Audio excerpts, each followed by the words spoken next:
Hello friends, చూస్తూ ఉంటే అచ్చు చాక్లెట్ వెనిలా ఐస్ క్రీమ్ లా ఉంది కదా. కానీ దీనిలో షుగర్ కానీ కార్న్ఫ్లోర్ కానీ వాడలేదు. ఫ్రూట్స్ 2-3 వస్తువులతో తయారు చేసే ఈ హెల్తీ బనానా ఐస్ క్రీమ్ చెబితే కానీ కనిపెట్టలేము. మరి దీని ప్రాసెస్ చూసేద్దామా.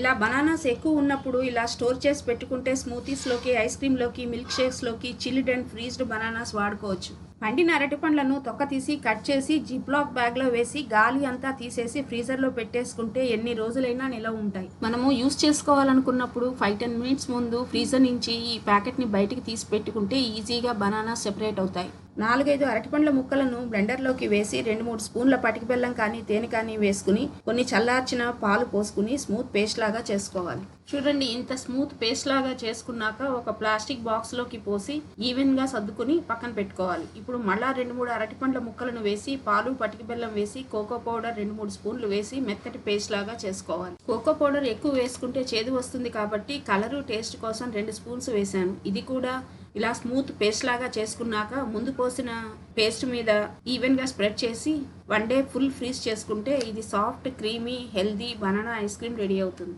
దీని మీద క్రష్ చేసిన నట్స్ వేసుకుంటే ఇంకా బాగుంటుంది. మీరు ట్రై చేస్తారని ఆశిస్తూ థ్యాంక్స్ ఫర్ వాచింగ్.